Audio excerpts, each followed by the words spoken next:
Leaving the doorway, I pass through the garden. As I pass out the mansion gates, I sense a commotion. What's going on? Sounds like something's happening on the right side of the mansion.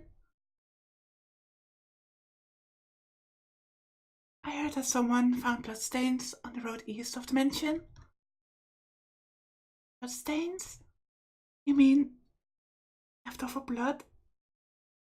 Yes, there was blood on the mansion fence too. The police came to inquire about what happened last night while you were sleeping, Shiki-sama. Does that mean someone died? No, all that has been found are the bloodstains.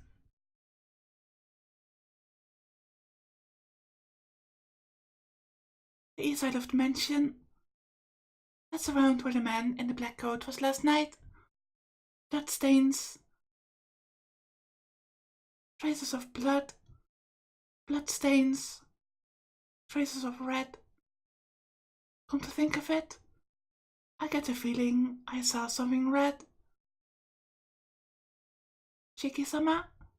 No, it's nothing. Shaking my head, I shake off the bad images.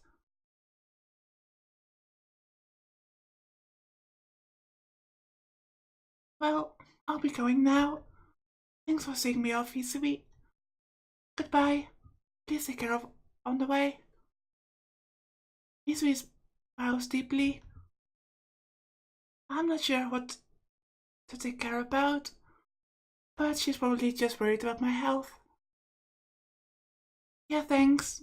You take care too, Hisui. It's only right to repay good intentions with good intentions. With an energetic wave of the hand and Hisui, I leave the gates of the mansion behind. I walk along the unfamiliar streets. Up until now, I've been going to school from the Arima house, so it's the first time I've taken this route to school. It's only the path I'm taking that's different, but I feel like I'm going to a new school. There doesn't seem to be a lot of students from my school around. Apparently, there are not many who live around here. 7:30 in the morning. I can't see anyone running along the streets in a school uniform except me.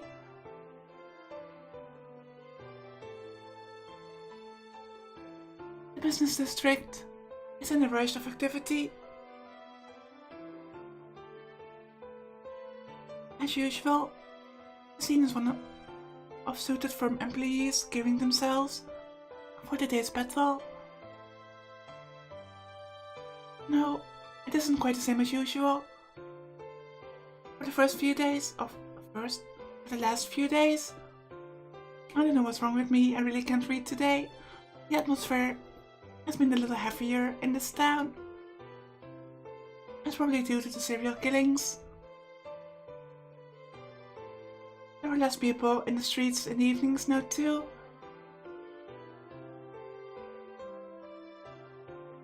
You'd better cut down on the hanging out at night, Arihiko.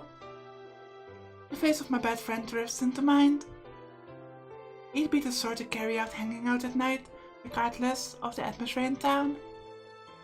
Well, it's not like he's going to listen to a word I say anyway. I start to see some people in school uniforms intermingled with the crowd. There are only about 10 minutes until the school gates close. But it's along the asphalt street, so I won't be late.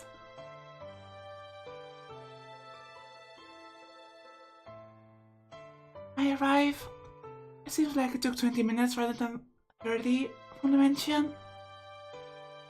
I'll need to leave around 7 if I want to go slowly, since I ran several times on the way.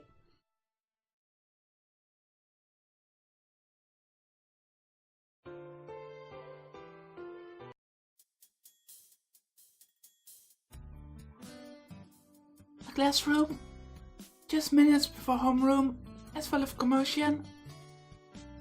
Scattered all over the classroom are my classmates, intent on talking until the teacher arrives. It's like a festival in here, even though there are only a few minutes left.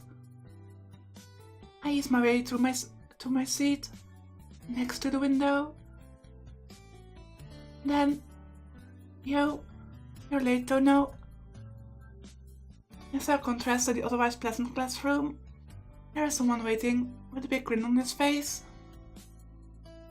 And in addition, good morning, Tono-kun. He is accompanied by someone very unexpected. Senpai, why are you in our classroom? Dumbfounded, I point to Shell Senpai, like I'm looking at a ghost. Huh? Is it so unusual? I was just wondering if you were in class, so I decided to come over to see you, Tono-kun. Unusual? The seniors never come to the junior classrooms. There's all sorts of reasons, but the biggest one is that they're just too far apart. Oh, I see. Senpai nods with a serious face.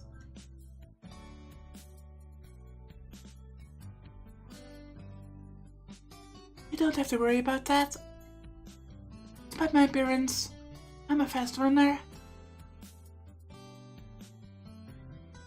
It takes me less than a minute to get to my class downstairs from here. How about the no running the hallway rule? I thought that was a rule for every high school. Senpai emphasizes her point. I guess she's just not the kind of person who cares what other people think. Quit whining, Tono. What's wrong with it anyway? Senpai's here because she wants to be. Arihiko, being Arihiko, plunks himself down on my desk and starts up a merry conversation with Senpai. I don't mind, but you have to get back to your class 2 minutes before homeroom starts, Senpai. I feel tired for some reason. Sighing, I sit down.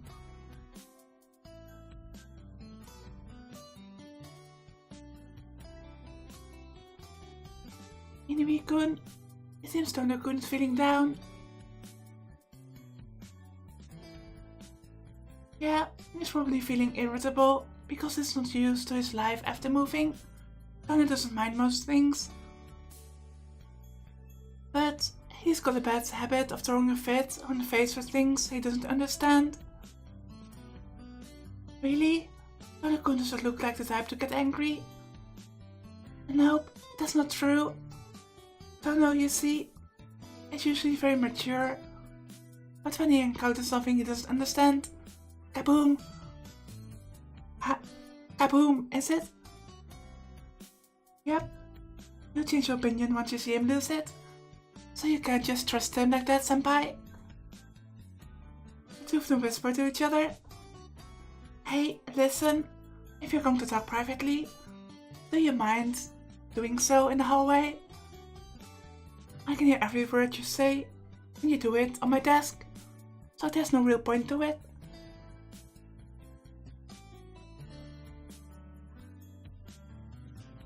What? You could hear us? Arihiko gives an exaggerated reaction of surprise. No one could stay angry after being hit with an act like that. Senpai puts her hands to her mouth, and I can't tell how serious she is. If it's Senpai, she may have actually intended to talk privately. That's terrible, Tono. Listening in the lovey-dovey private conversation between Senpai and me. You've sure got some nasty hobbies. Arihiko points at me. Are you trying to pick a fight with me, Arihiko? Actually, please do.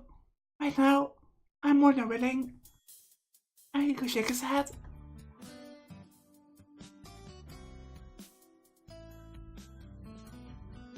Of course not. You're my dear friend, right?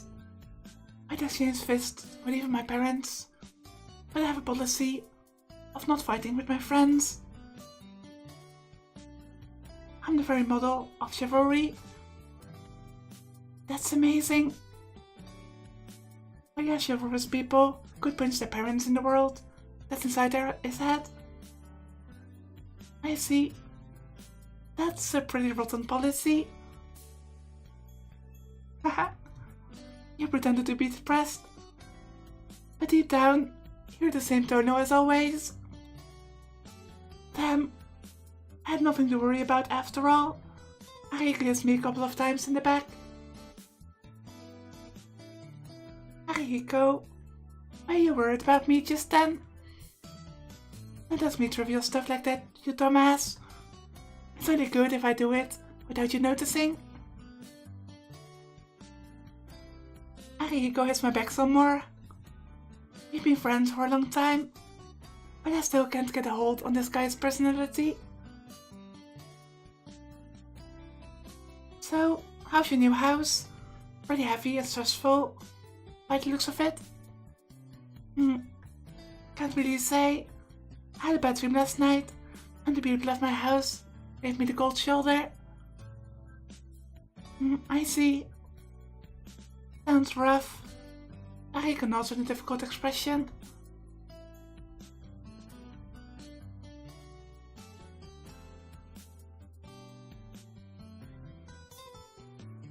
And Senpai is silent, staring at us, while we have our trivial conversation. Senpai? Tono-kun? You really do get on well with Inui-kun. Are you serious, Senpai? You must need thicker glasses, if that's what you think after seeing what just happened. Not at all, Tono-kun.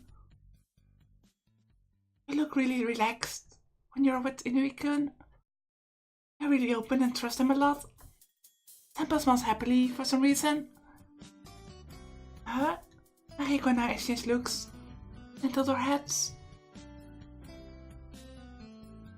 Oh, I'm so envious. I really admire how your friendship allows such understanding without you getting worried over each other.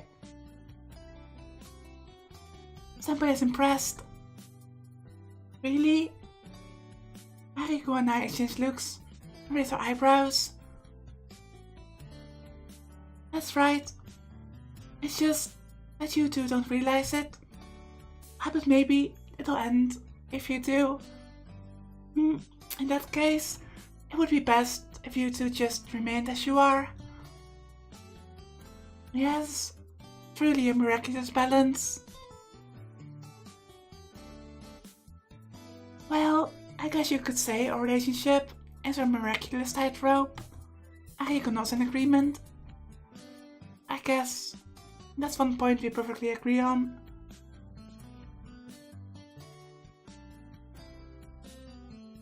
It's almost time.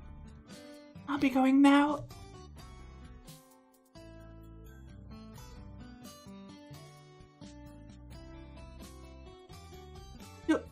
Words.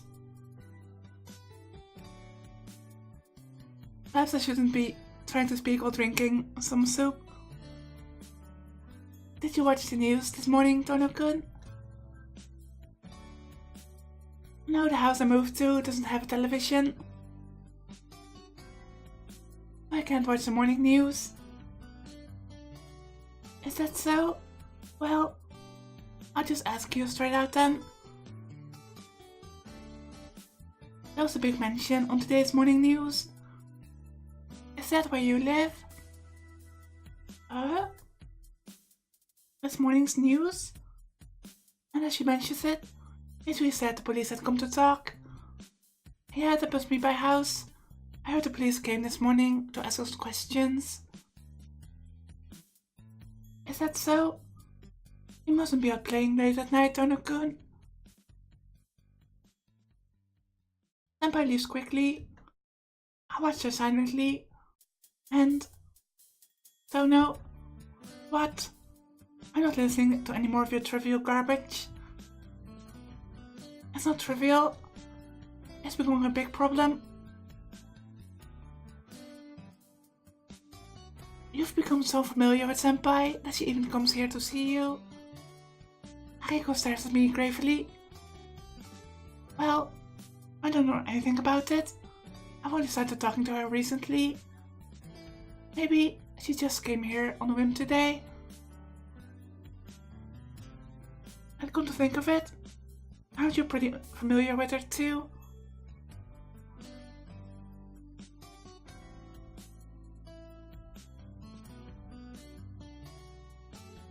No way, man. It's taken me 7 days to get her to remember my name. Oh, that's unusual. Wasn't it your policy not to deal with girls you can't pick up in a day? Because they're too much trouble? That's for normal girls. But Senpai is different. I've kept it as a secret all this time, but actually, You like senior girls who look good with glasses on, don't you? Mariko's face turns red. You knew all along, my dear friend. Yeah, I knew. We're friends after all. We get along. And we've got the same interests. I see.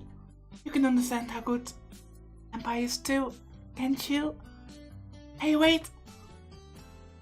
Yeah, like I said, we've got similar interests, right? That's why we're into the same type of woman. Mariko nods in agreement and heads back towards his own seat. I guess it's also a short friendship, don't know. Yeah, exactly right. I wave Mariko off. Letitia comes in about the same time.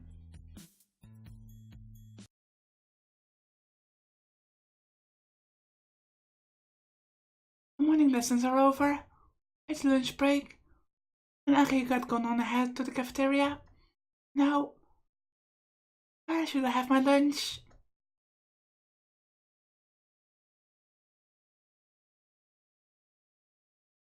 That's a good question. I know that Moon actually suggests a certain route to play through, or a certain order I should say. So I'm trying to follow that order. It's just that the character I'm waiting for hasn't appeared yet.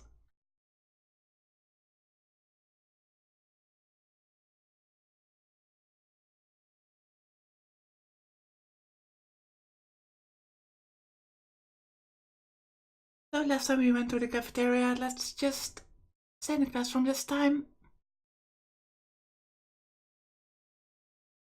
I decided to go buy some bread and eat it slowly in my classroom.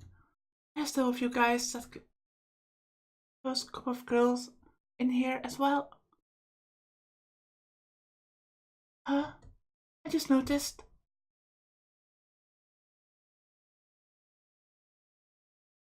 Yamizuka Satsuki, usually the most eye-catching of all the girls, is nowhere to be seen.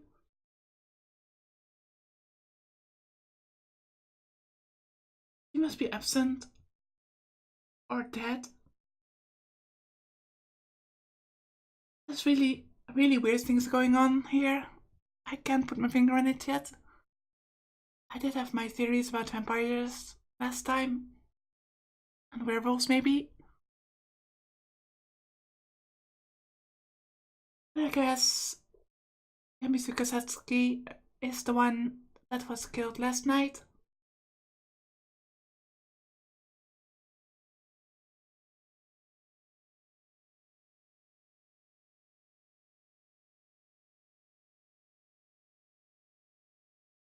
I must be pretty absent-minded to take until lunchtime to realize one of my own classmates isn't even here.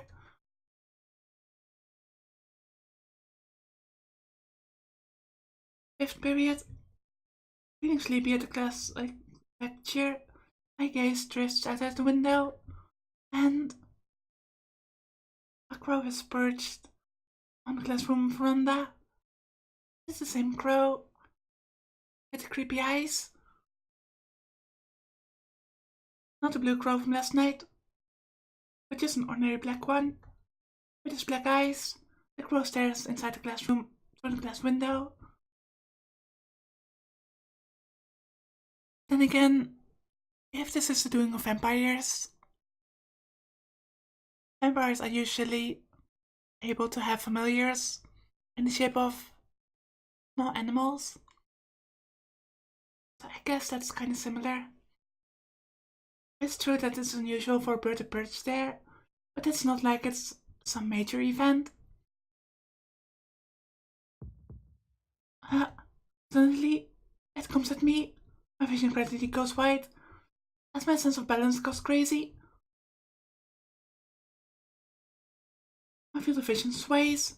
It feels like something is building up in the back of my head, and my brain feels heavy. Crap, I know this feeling. It's a precursor to an anemia attack.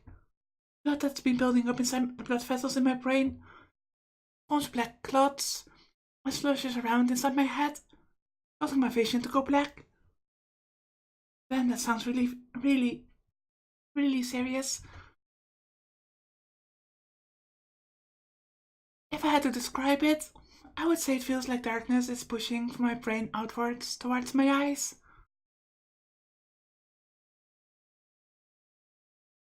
This is bad. I don't usually collapse in the middle of class, but fumbling in the world of darkness, I blindly use my desk for support, and that becomes useless. I can't put any strength into my fingers. All I can do now is fall towards the floor. Excuse me, Sensei. And something hits me roughly on the back. Jono's looking pretty bad, so I would like to take him to the infirmary. Ariko. At some point, Ariko would come up to me. Are you really feeling bad, Tono? I can hear the teacher's voice from his lectern. No, I think I'll be fine. Man, he's totally out of it. Wouldn't it be better for him to leave early? Mariko makes this outrageous proclamation loudly. I see. If you say so, Inui, then there's no mistake about it. I've already heard about Tono's health from Kunifuchi-sensei. Tono, if you're not well, you may go rest in the infirmary or leave early. Jeez, I don't know what's with him. He seems a classics teacher and has complete trust in what Ariko says.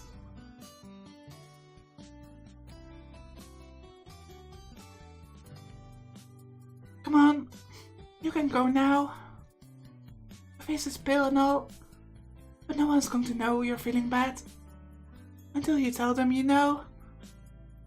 Ariko hits me in the back grumpily. I'll be leaving early then, Sensei. The classics teacher nods solemnly. Sorry about making you worry needlessly, Ariko. Don't worry about it. We've been inseparable since middle school. I can tell when you're about to collapse from anemia. Ariko heads back towards his own seat, expressing my thanks with a look. I drag my little body out of the class.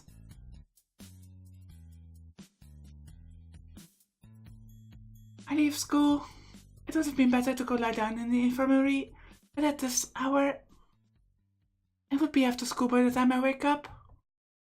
That being the case, I decide I would better go lie down back at the mansion, even if it means pushing myself. Phew. I think I'm feeling a little better. I breathe in the outside air. I feel a little rejuvenated.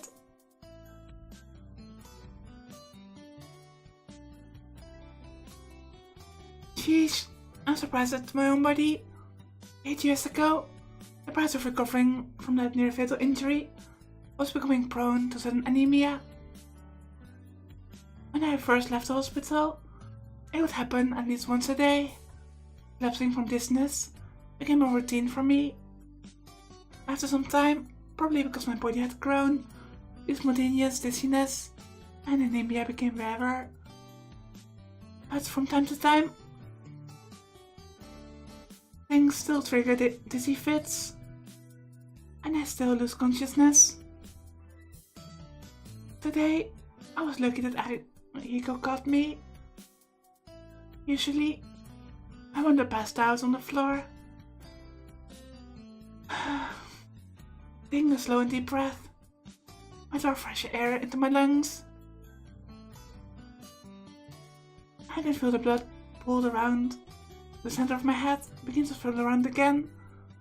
So I head away from the school.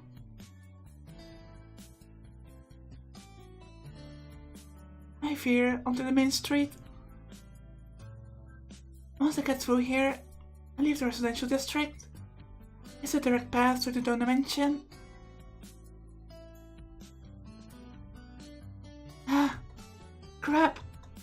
It looks like I haven't fully recovered yet. Putting my hand to my forehead, I realize it's hotter than usual. I'm not going to do myself any good by pushing myself here until I collapse along the side of the road. I guess that's not helping it. Disgusted with myself, I lean on the guardrail. I'll rest for a bit until I manage to come down.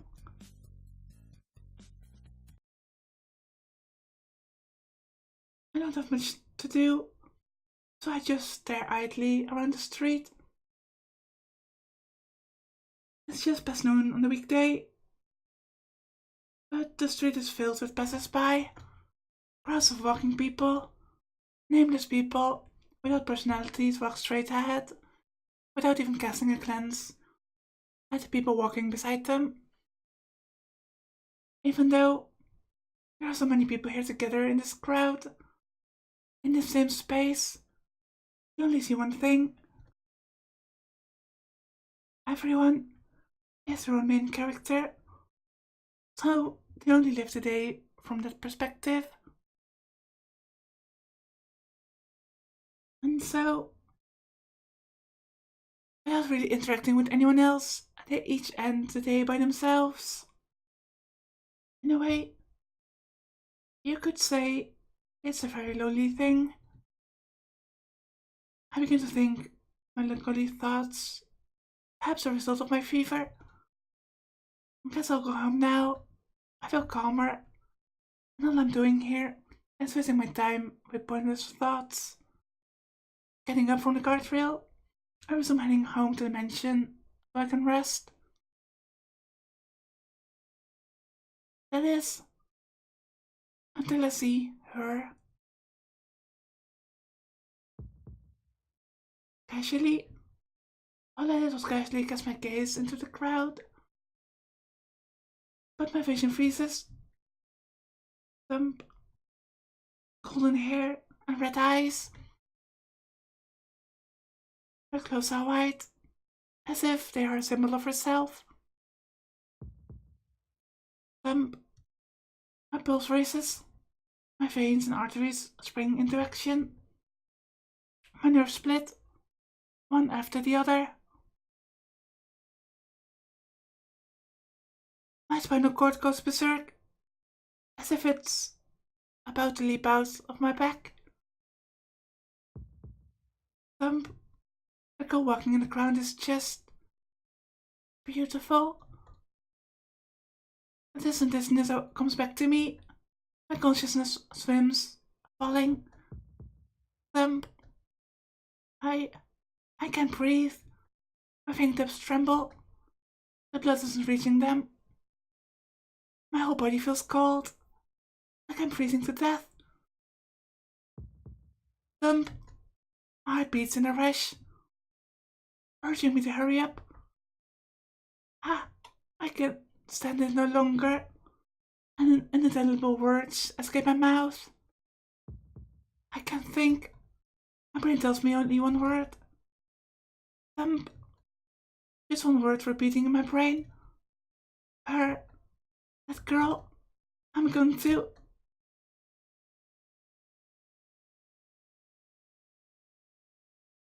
I feel sick.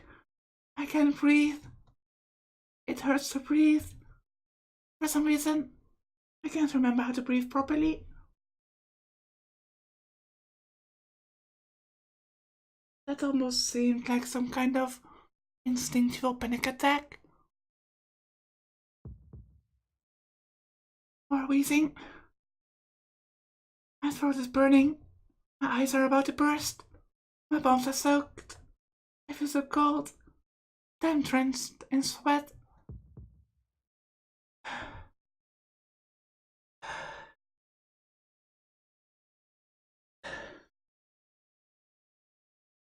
have to follow her. I have to follow that girl. Chase her. Chase after her. Talk to her. My frozen feet begin to move. I'm releasing his racket. Like that of a beast. I chase after the girl in white.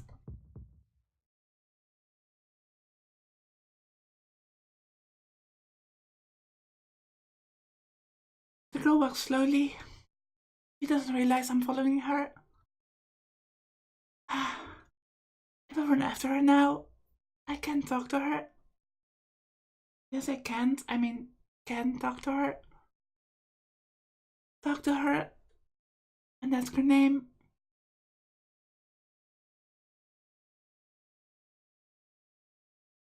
I can feel that I'm still not better. Somehow, if I try to focus for a long time, I just get dizzy. Ask her name. Who am I kidding? I know very well that's not what I want to do. I know, but I don't know. Looks like I want to do something else, but I can't precisely put what I want to do in words. The inside of my head is misted over, like a rain cloud. My throat is hot. I can't breathe. But so what? It's only natural, right? I've just seen that great woman. It would be impolite not to get excited, wouldn't it? I say that you're acting really irrationally.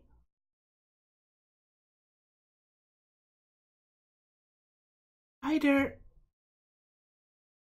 you have some kind of charisma that you are almost in some kind of hypnotized state, or what's the word?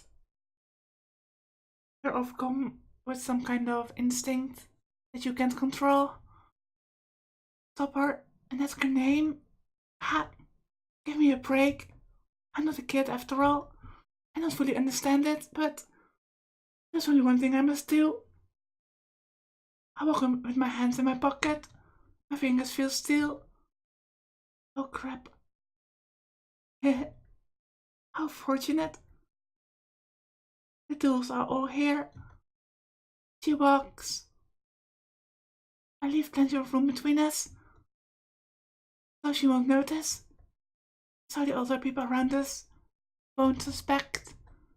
She and I are complete strangers. That's why I have to do my best to make following her look natural.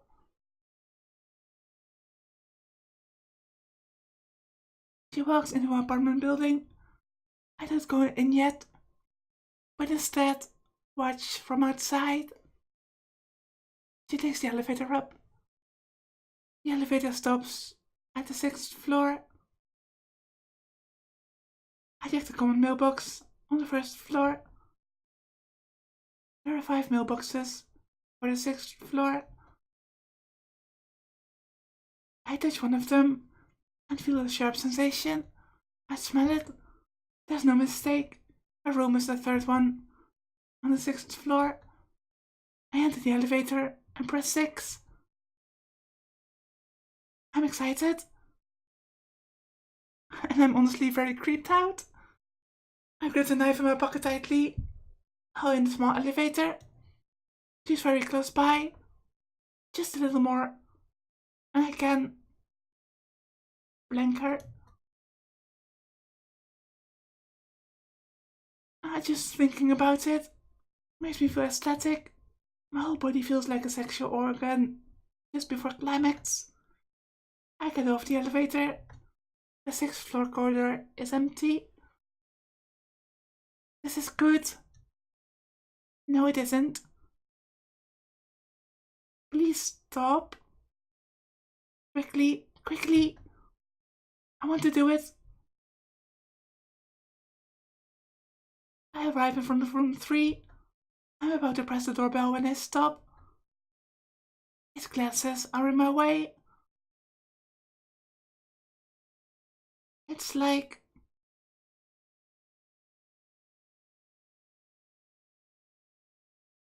he's almost being possessed.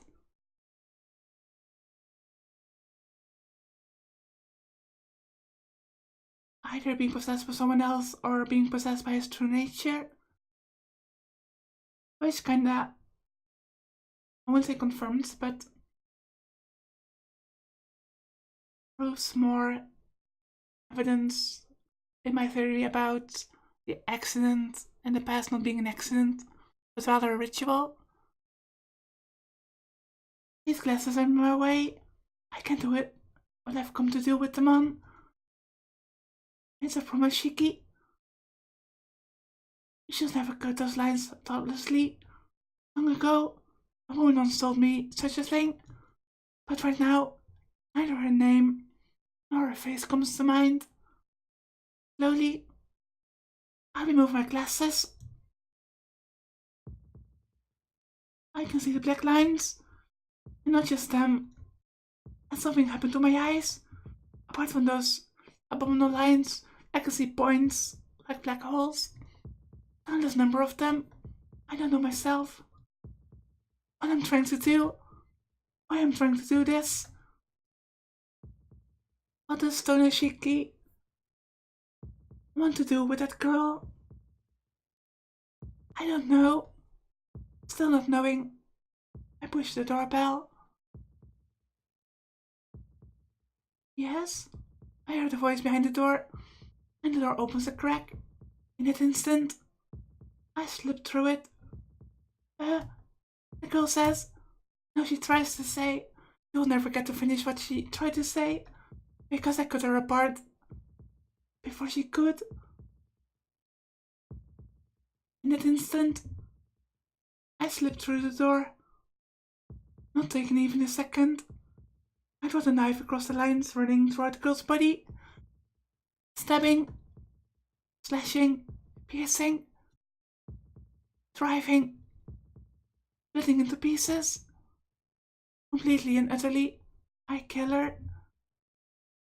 I cut lines that divide her into 17 pieces. Through the neck, back of the head, from the right eye to the lips, upper right arm, lower right arm, right ring finger, left elbow, left thumb, left middle finger, left breast, from the rib to the heart, from the stomach to the abdomen in 2 pieces, left groin, left thigh, left leg, left toe, all of them. As I pass by her, not even taking a second, truly, in an instant, entirely, I dismantle her into 17 pieces of meat.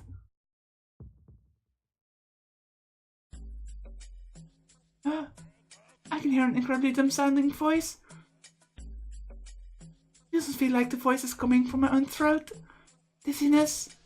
A minced piece of the girl lie before my eyes. The red blood is all over the wooden floor, like an overturned bucket of water. There is the choking scent of blood. The cuts are very clean, so her insides don't spill out. Only the color of red goes across the ground. Strange. There's nothing in the room. Nothing but the girl's scattered limbs and me. standing there dumbfounded. What? I see red blood spreading over the floor. In my hands, I grip my knife, a murder weapon. She's dead. Of course she is. She wouldn't be human if she was alive. Why? There's nothing to ask. I just did it with my own hands. With my own hands, cleanly and instantly. I cut apart this girl. I don't even know. I killed her? Yes, there's no mistaking it. Or am I mistaken? There's no reason for me to do such a thing. That's why it's a mistake. It has to be a mistake. But I had no reason from the start.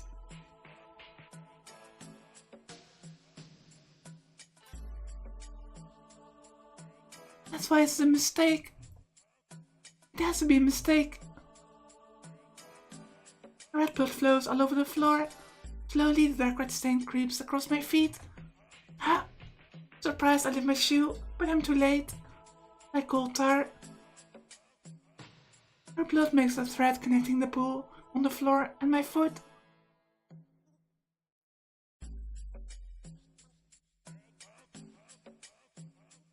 It's red blood. The color I hate. Still flowing even now. All because I cut her apart. It wasn't me. Yes, it has to be a mistake. A mistake. A mistake. Probably a mistake. Definitely a mistake. This is.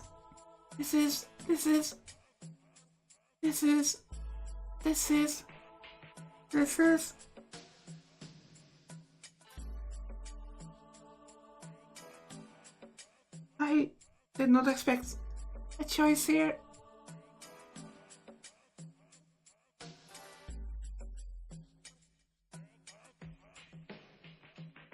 This isn't just a bad dream. This is without a doubt reality wrought by my own hands. But just what is wrong about it? Wrong.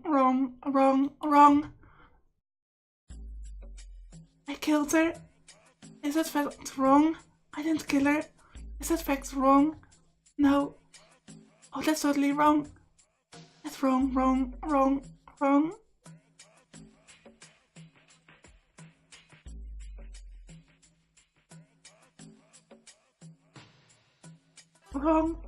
No, that's wrong. I'm saying that's wrong. It can't be. It just can't be. Wrong.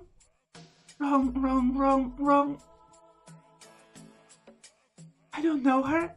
She's just some stranger I saw walking down the street. See? Isn't that strange to you, Shiki? She's a complete stranger. Why would I have to kill her? There's no answer to my screams. Besides, the reason is clear. From the moment I saw her, I could only think of one thing. I don't know, Shiki. I wanted to kill that girl. That's what I wanted to do back then. Just that. It was also muddy inside my head.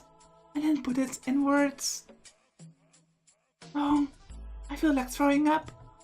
The contents of my stomach rise. The crimson is soaking into my eyeballs. I dash out. I don't think for even a moment how I might be seen or to hide the body. I just want to escape from here. Half crazed, I flee from the unfamiliar apartment.